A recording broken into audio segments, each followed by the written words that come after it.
Lahore high court میں توہین election commission case میں سربراہ پی ٹی آئی کے جیل ٹرائل کے خلاف درخواست پر سماعت۔ عدالت نے درخواست فل بینچ کے لیے chief justice Lahore high court کو بھجوا دی۔ عدالت نے کہا درخواست میں اہم اور قانونی نکات اٹھائے گئے ہیں جن کی تشریح ضروری ہے۔ عدالت نے درخواست گزار کے وکلاء کو تمام آرڈرز دستاویزات منسلک کرنے کی ہدایت کرتے ہوئے کہا دستاویزات اور آرڈرز کو دیکھ کر فیصلہ کریں گے۔ درخواست میں موقف اختیار کیا گیا ہے۔ الیکشن کمیشن نے کیس کا ٹرائل اڈیالہ جیل میں کرنے کا فیصلہ کیا۔ الیکشن کمیشن 13 دسمبر کو اڈیالہ جیل میں فرد جرم عائد کرے گا۔ جیل میں خفیہ کارروائی سے اس کی شفافیت متاثر ہوگی۔ جیل ٹرائل ملزم کی بنیادی حقوق کی خلاف ورزی ہے۔ لاہور ہائی کورٹ میں بشرا بی بی کے خلاف مقدمات کی تفصیل کی فراہمی کی درخواست پر سماعت۔ نیب، اینٹی کرپشن، ایف آئی اے اور پولیس نے رپورٹ عدالت میں جمع کرا دی۔ نیب نے اپنے جواب میں کہا بشرا بی بی کے خلاف القادر اور توشہ خانہ کیس ہے۔ محکمہ اینٹی کرپشن نے کہا بشرا بی بی کے خلاف ایک انکوائری چل رہی ہے۔ پولیس نے کہا بشرا بی بی کے خلاف کوئی ایف آئی آر درج نہیں ہے۔ عدالت نے سماعت غیر معینہ مدت کے لیے ملتوی کرتے ہوئے آئندہ سماعت پر بشرا بی بی کے وکیل کو دلائل کے لیے طلب کر لیا۔ واپس آئیں گے اس بریک کے بعد، ہمارے ساتھ رہیے۔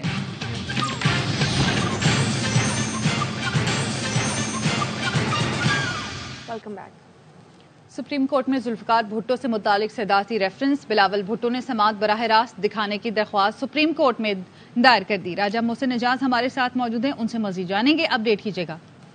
دیکھیے سابق وزیر اعظم ذوالفقار علی بھٹو کی پھانسی کے خلاف یہ صدارتی ریفرنس کا معاملہ ہے اور بلاول بھٹو کی جانب سے اس ریفرنس کی جو کارروائی ہے اسے ٹیلی کاسٹ کرنے کے لیے سپریم کورٹ آف پاکستان میں درخواست دائر کی گئی ہے۔ یہ درخواست بلاول بھٹو کی جانب سے ان کے وکیل فاروق ایچ نائک نے دائر کی ہے۔ یہ صدارتی ریفرنس اس درخواست میں یہ کہا گیا ہے کہ میرے والد اور سابق صدر مملکت آصف علی زرداری کی جانب سے دائر کیا گیا تھا اور یہ ریفرنس کل سماعت کے لیے مقرر ہے۔ اس درخواست میں یہ موقف اختیار کیا گیا ہے کہ ذوالفقار بھٹو نے تمام عمر قانون کی حکمرانی کی جدوجہد کی۔ ان کا نظریہ روٹی کپڑا اور مکان تھا اور ان کو پھانسی دینا پورے عدالتی نظام پر ایک دبا ہے۔ عدالتی نظام پر لگے اس دبے کو ختم کرنے کے لیے ضروری ہے کہ ریفرنس کی کارروائی براہ راست دکھائی جائے اور عدالتی کارروائی پورے پاکستان کو دیکھنی چاہیے تاکہ شفافیت۔ ٹھیک ہے، بہت شکریہ آپ کا اپڈیٹ کرنے کے لیے۔ آئندہ مالی سال کے دوران آئی ایم ایف کو پیٹرولیم مصنوعات پر لیوی بڑھانے کی یقین دہانی کرا دی گئی ہے۔ کیا تفصیلات ہیں شعیب نظامی سے جانتے ہیں، بتائیے شعیب۔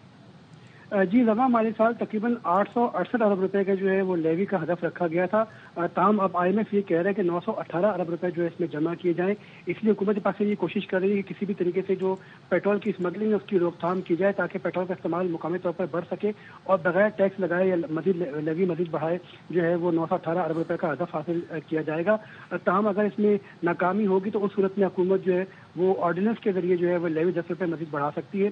تاہم اس کا ابھی حتمی کوئی فیصلہ نہیں ہوا۔ آئی ایم ایف نے واضح طور پر یہ بھی مطالبہ کیا ہے کہ آئندہ مالی سال کے لیے جو پیٹرولیم ڈیولپمنٹ لیوی کا ہدف ہے وہ 1065 ارب روپے مقرر کیا جائے۔ جی بہت شکریہ شعیب نظامی۔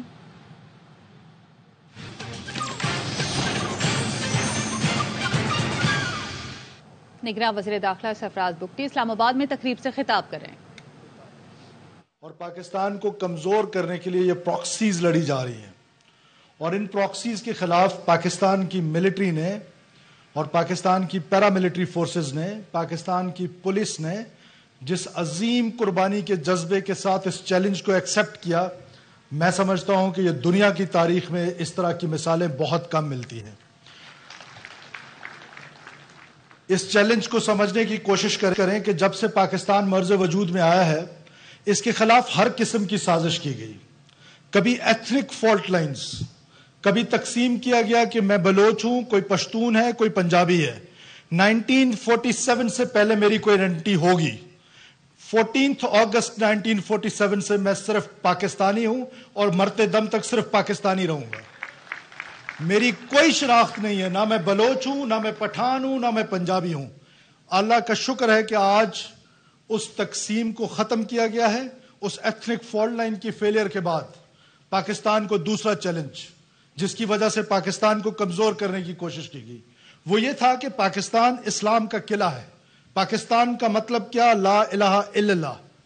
اس کو چیلنج کیا گیا کہ اسلام کے نام پر ادھر جس کا اسلام سے کوئی تعلق نہیں ہے ایک چیلنج کریٹ کیا جائے جس کو ہم دہشت گردی، مذہبی دہشت گردی کا نام دیتے ہیں۔ ممبر سے یہ لڑائی لڑنی تھی، انہوں نے اسی کو چیلنج کیا، کیونکہ ہم سب کو جو چیز اکٹھا کرتی ہے پاکستانیوں کو، وہ سب سے مضبوط رشتہ ہمارا اسلام کا رشتہ ہے جو ہمیں اکٹھا رکھتی ہے. اس کو کمزور کرنے کے لیے یہ جنگ لڑی گئی، یہ جنگ پاکستان پہ مسلط کی گئی، اور جس جوان مردی کے ساتھ اس جنگ کا پاکستانیوں نے مقابلہ کیا ہے وہ قابل ستائش ہے. اور ہمارے وہ ہیروز جو آج ہمارے درمیان نہیں ہیں، جنہوں نے ہمارے کل کے لیے، جنہوں نے ہمارے بچوں کے لیے یہ قربانی دی ہے، میں سمجھتا ہوں کہ وہ تا قیامت ان کی قربانی سنہرے حروف میں لکھی جائے گی. نہ صرف ہم ان کی یادگاریں منائیں گے، بلکہ ہمارے دلوں میں جو ان کی یادگار ہے، ہمارے دلوں میں جو ان کی عزت ہے، ہمارے دلوں میں جو ان کی تکریم ہے، وہ انشاءاللہ تعالی ساری زندگی رہے گی. اس کے علاوہ ہمارے وہ غازی جنہوں نے یہ جنگ لڑی، ہمارے وہ غازی جنہوں نے یہ جنگ لڑنی ہے. آپ نے یہ جنگ لڑنی ہے، آپ نے فرنٹ لائن پہ آ کے یہ جنگ لڑنی ہے، اور انشاءاللہ تعالی پاکستان کو اس دہشت گردی کے ناسور سے ختم کیا جائے گا. مسئلہ ہے کہاں؟ مسئلہ ہمارے اندر صرف ایک جگہ پر ہے کہ جس کو کہتے ہیں اپیزمنٹ پالیسی. ہمارے اندر وہ کنسسٹنسی نہیں ہے. ہم جیتی ہوئی جنگ جو ہے وہ دوبارہ لڑنی پڑی ہے ہمیں، صرف اس وجہ سے کہ ہم کنسسٹنٹ رہی نہیں ہے. اس میں آپ کا قصور نہیں ہے، اس میں قصور ہمارا ہے، میری کلاس کا قصور ہے. ہم کنفیوزڈ ہیں، ہمیں اس کنفیوژن سے نکلنا پڑے گا. ہمیں پاکستان کو ان چیلنجز سے نکالنے کے لیے اپنے مائنڈ کو کلیئر رکھنا پڑے گا کہ وائلنس کا رائٹ صرف اسٹیٹ ایکسرسائز کرتی ہے. کسی بھی بنیاد پر، کسی بھی وجہ سے، کسی بھی نام پر کسی نے بھی وائلنس کا راستہ چنا ہے، اس ہاتھ کو کاٹنا پڑے گا. اس ہاتھ کو ہمارے گریبانوں تک نہیں آنے دینا.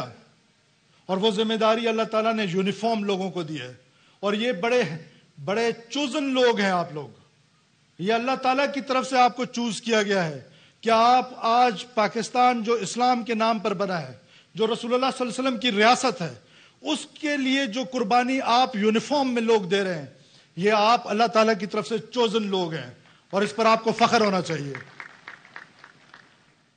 میں ایک بار پھر آپ کو یہ یقین دلاتا ہوں کہ ہم اپنی فورسز کے ساتھ، کیونکہ یہ جنگ آپ نے اکیلے نہیں لڑنی ہے. پاکستان کے کانٹیکسٹ میں ہو کیا رہا ہے؟ ہو یہ رہا ہے کہ اس جنگ کو صرف ہم نے فورسز کی جنگ سمجھ لی ہے. یہ جنگ فورسز کی جنگ نہیں ہے. یہ جنگ پارلیمنٹ نے لڑنی ہے، یہ جنگ ہماری جوڈیشری نے لڑنی ہے، یہ جنگ ہمارے انٹلیکچوئلز نے لڑنی ہے، یہ جنگ ہمارے میڈیا نے لڑنی ہے، یہ جنگ تمام ریاست کے جتنے پلرز ہیں، ریاست کے جتنے شہری ہیں، یہ جنگ ریاست پہ مسلط کی گئی ہے. جنگ فوج کے اگینسٹ نہیں ہے، یہ جنگ پولیس کے اگینسٹ نہیں ہے، یہ جنگ میری ریاست کے خلاف ہے. جب ریاست کے خلاف ہے تو پھر سب نے مل کے لڑنی ہے. اور ہم نے اس کنفیوژن سے باہر نکلنا ہوگا. ابھی آپ دیکھیں کیا ہو رہا ہے سی ڈی بلوچستان میں، جہاں پر سی ڈی بلوچستان کا کل ایک جوان بہادر افسر وہ شہید کیا گیا خوزدار میں. اس سے کچھ عرصہ پہلے اس کا ایک اور SHO ساتھی شہید کیا گیا، دہشت گردوں نے شہید کیا. جہاں ان کو دہشت گردی کا چیلنج ہے، جہاں ان کو دہشت گرد مار رہے ہیں، وہاں پر ہماری معزز عدلیہ حکم دیتی ہے کہ ان پر FIRs کیے جائیں. یہ لمحہ فکریہ ہے. ہمیں سوچنا پڑے گا کہ یہ جنگ ہم کس طرح لڑ رہے ہیں. اگر ہم نے یہ جنگ بحیثیت ریاست لڑنی ہے تو ہمیں سب پلرز کو یہ جنگ لڑنی پڑے گی. یہ نہیں ہو سکتا کہ پھر کل CTD کے آفیسرز پہ آپ FIRs کاٹتے پھریں. اور دوسری طرف منظم سازش کے تحت آپ میں سے بہت سارے لوگوں کو پتا ہوگا کہ وہ لوگ جو ہماری اسمبلیز میں بیٹھ کے ان دہشت گردوں کے لیے لیجیٹیمیٹ وائسز بنے ہوئے ہیں، ہماری میڈیا میں لیجیٹیمیٹ وائسز بنے ہوئے ہیں، ان تمام وائسز کا کچلنا بہت ضروری ہے. ریاست نے اگر اپنی جنگ جیتنی ہے تو اس کنفیوژن سے باہر آنا ہوگا. ہمیں اپنی سیکورٹی فورسز کو آن کرنا پڑے گا، اور ہم آن کرتے ہیں اور انشاءاللہ کرتے رہیں گے. کبھی ایسا محسوس نہ کیجیے گا کہ آپ اس چوک پہ تنہا کھڑے ہوں گے. ہم انشاءاللہ آپ کے ساتھ تھے، آپ کے ساتھ ہوں گے اور آپ کے ساتھ رہیں گے. اور یہ جنگ پاکستان نے جیتنی ہے. یہ جنگ پاکستان جیتے گا. دنیا کی کوئی طاقت پاکستان کو انڈو نہیں کر سکتی ہے انشاءاللہ تعالی. میں ایک بار پھر عائشہ صاحب کا بہت شکر گزار ہوں. پھر یہ عائشہ صاحب کی جو کاوشیں ہم نے دیکھی وہاں پر اور آپ کی پوری ٹیم کی، سب آپ قابل تحسین ہیں. آپ کو میں مبارکباد دیتا ہوں کہ آپ نے سب سے زیادہ ٹروپس کی ویلفیئر پہ جو ہے وہ فوکس رکھا ہے. میرے سے تو جب آپ کی ملاقات ہوئی ہے آپ نے ہمیشہ اپنے آفیسرز اور ٹروپس کی بات کی ہے. اپنی ذات کے حوالے سے آج تک انہوں نے کوئی بات میرے سے نہیں کی. اور جس طریقے سے یہ کمیونٹی ہال بنایا گیا ہے, یہاں آپ کے بچوں کی بچیوں کی شادیاں ہوں گی, یہاں آپ کے فنکشنز ہوں گے, آپ کو کوئی کسی اور کے پاس نہیں جانا پڑے گا, آپ کو مہنگے مہنگے کرائے دینے نہیں پڑیں گے. یہ وہ ویلفیئر کے سٹیپس ہیں جن کی ضرورت ہے. اور انشاءاللہ تعالی حکومت, موجودہ حکومت 2 کے لمیٹڈ ٹائم ہے, بڑا لمیٹڈ مینڈیٹ ہے, آنے والی حکومت اس کو کنٹینیو کرے گی, کیونکہ ہم نے اپنے سیکورٹی فورسز کو, ہم نے اپنے اداروں کو مضبوط کرنا ہے. ادارے مضبوط کب ہوتے ہیں؟ جب ادارے ڈی پولیٹیسائز ہوتے ہیں, جب ادارے اپنا کام کرتے ہیں. اور انشاءاللہ تعالی وہ دن دور نہیں ہے کب ریئلائزیشن آ رہی ہے. یہ ریئلائزیشن آ رہی ہے کہ ان اداروں کو مضبوط ہونا ہے, ان اداروں کو ڈی پولیٹیسائز ہونا ہے, ان اداروں کو اپنے پیروں پہ کھڑا ہونا ہے. اور اداروں کی بھی ذمہ داری ہے, اور وہ ذمہ داری کیا ہے کہ ایمانداری سے اپنے فرائض منصبی ادا کریں. ایمانداری, کریکٹر. دنیا میں سب سے امپورٹنٹ چیز کردار ہے. کردار ہی تھی کہ جس سے صرف چند لوگوں نے ودن 30 ایئرز پوری دنیا پہ قبضہ کر لیا, آدھی دنیا پہ قبضہ کر لیا. کردار کیا تھا کہ پہاڑ کے پیچھے اگر کوئی کہے لشکر آ رہا ہے تو سب لوگ مان لیں گے, صادق اور امین. یہ وہ کردار ہے جس فٹ سٹیپس کی ہم نے پیروی کر رہی ہے. اگر ہم نے اپنا کردار مضبوط کر لیا, حضور نہ کوئی وہ جرنلسٹ چھاپے گا, نہ کوئی ادارہ سروے کرے گا, نہ کوئی اور کسی کی جرت ہوگی کہ وہ ہمارے بارے میں برا بلا کہے گا, نہ ہم کہنے دیں گے. بنیادی طور ہے ہمارے یہ کانسٹیبلز, ہمارے یہ آفیسرز, آپ نے اپنا کردار بلند کرنا ہے. اور کردار بلند ہوگا ہی تب کہ جب آپ کی خواہشات کم ہوں گی. اور خواہشات کم کرنی ہے آپ نے, اپنے ریسورسز میں رہتے ہوئے اپنی زندگی گزارنی ہے. جس دن یہ ریسورسز سے باہر نکل کے اپنی خواہشات پیدا ہوں گی تو آپ کرپشن جیسی لعنت کا شکار ہوں گے. مجھے کہہ لینے دیجئے, میں کسی ایک ادارے کی بات نہیں کر رہا ہوں. آج مجھے لوگ کہتے ہیں کہ پاکستان کا سب سے بڑا پرابلم کیا ہے. پاکستان کا سب سے بڑا چیلنج نہ ٹیررزم ہے, نہ پاکستان کا چیلنج کچھ اور ہے.